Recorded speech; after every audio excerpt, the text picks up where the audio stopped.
Assalamualaikum warahmatullahi wabarakatuh. Perkenalkan, nama saya Deva Yuwan Mardika, NIT 082000091112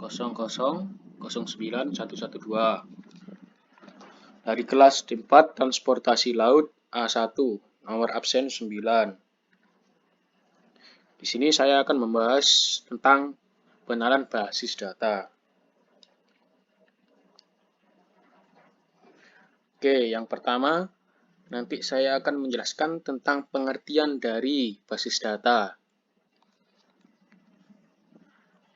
Yang kedua, nanti saya akan menjelaskan tentang komponen dari basis data. Yang ketiga, nanti saya akan menjelaskan tentang tujuan basis data.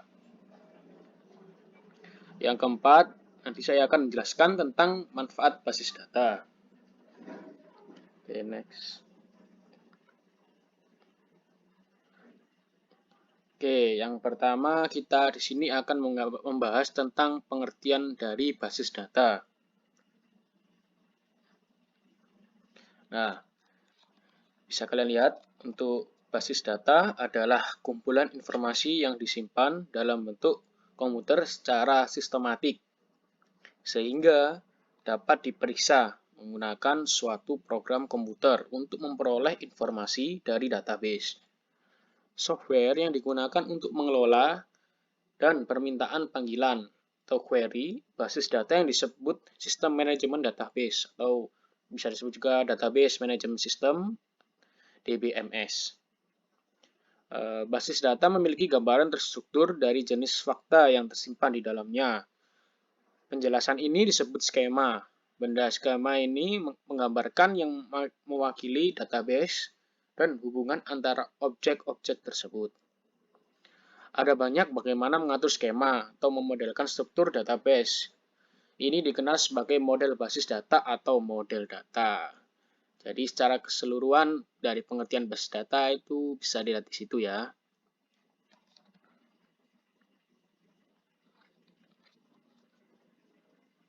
Untuk yang kedua, yaitu komponen basis data. Komponen basis data ini ada salah satunya perangkat keras atau hardware. Untuk penjelasnya perangkat keras ini, sistem basis dapat dilihat bahwa basis data pada intinya adalah disimpan pada media penyimpanan elektronik atau bisa disebut hard disk. Sedangkan database adalah terdiri dari beberapa file atau tabel yang saling berelasi atau berhubungan. Basis data tersebut dikelola oleh DBMS, Database Management System, dan database tersebut dapat dimanfaatkan oleh beberapa user atau pemakai yang dapat melakukan manipulasi database. Perangkat keras yang biasanya terdapat dalam sistem basis data adalah sebagai berikut. Contoh, yang pertama yaitu komputer. Satu untuk standalone atau lebih dari satu untuk komputer jaringan. Yang kedua, memori sekunder yang online atau bisa disebut hard disk tadi. Yang ketiga, memori sekunder yang offline atau tape untuk keperluan backup data. Yang keempat, media atau perangkat komunikasi untuk sistem jaringan. Jadi ini tadi untuk perangkat keras hardware. Nah, ini untuk yang kedua. Contoh yang kedua yaitu sistem operasi atau operating system. Sistem operasi merupakan program yang mengaktifkan atau memungkinkan sistem komputer, mengendalikan seluruh sistem daya dalam komputer dan melakukan operasi dasar dalam komputer. Ya, contoh operasi input atau output, pengelolaan file dan lain sebagainya. Program pengelolaan basis data DBMS akan aktif di jalan running jika sistem operasi yang dikehendakinya telah aktif. Yang ketiga, basis data atau database. Sebuah sistem basis data dapat memiliki beberapa basis data. Setiap basis data dapat memiliki sejumlah objek basis data, ya seperti file table, store prosedur, indeks, dan lainnya. Di samping berisi atau menyimpan data, setiap basis data juga mengandung atau menyimpan definisi struktur, baik untuk basis data maupun objek-objek secara detail. Yang keempat yaitu sistem pengelolaan basis data DBMS. Sistem atau aplikasi atau perangkat lunak, pengelolaan basis data DBMS, pengelolaan basis data secara fisik tidak ditangani langsung oleh user atau pemakai. tetapi ditangani oleh sebuah perangkat lunak, sistem yang khusus atau spesifik. Perangkat inilah disebut DBMS, yang akan menentukan bagaimana data di organisasi disimpan, diubah, dan diambil kembali. Perangkat tersebut juga menerapkan mekanisme pengamanan data security, pemakaian data secara bersamaan atau sharing data, pemaksaan keakuratan atau konsistensi data, dan sebagainya.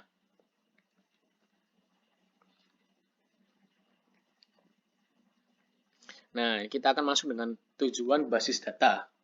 Yang pertama yaitu tujuan dari basis data adalah kecepatan dan kemudahan speed, yakni agar pengguna basis data bisa menyimpan data, melakukan perubahan atau manipulasi terhadap data, menampilkan kembali data dengan lebih cepat dan mudah dibandingkan dengan cara biasa atau baik manual ataupun elektronis. Yang kedua yaitu efisiensi ruang penyimpanan space. Dengan basis data kita mampu melakukan penekanan jumlah redundasi atau pengulangan data baik dengan menerapkan jumlah pengkodean atau dengan membuat relasi-relasi antara kelompok data yang saling berhubungan. Yang ketiga yaitu ketersediaan availability, agar data bisa diakses oleh setiap pengguna yang membutuhkan dengan penerapan teknologi jaringan serta melakukan pemindahan atau penghapusan data yang sudah tidak digunakan atau kadaluarsa untuk menghemat ruang penyimpanan. Kita akan masuk ke manfaat basis data. Nah, kecepatan dan kemudahan. Database memiliki kemampuan untuk memilih data sehingga menjadi kelompok diurutkan dengan cepat. Inilah yang akhirnya dapat menghasilkan informasi yang dibutuhkan dengan cepat pula. Seberapa cepat diolah database juga tergantung pada desain database. Yang kedua yaitu dapat digunakan bersama. Database dapat digunakan oleh siapa saja dalam sebuah perusahaan. Misalnya dalam database siswa perguruan tinggi diperlukan oleh beberapa bagian, seperti admin, keuangan, bagian akademik. Semua bidang ini memerlukan database mahasiswa, tetapi tidak perlu setiap bagian dibuat database itu sendiri. Cukup dari database mahasiswa disimpan pada server pusat. Kemudian aplikasi masing-masing bagian dapat dihubungkan ke database siswa.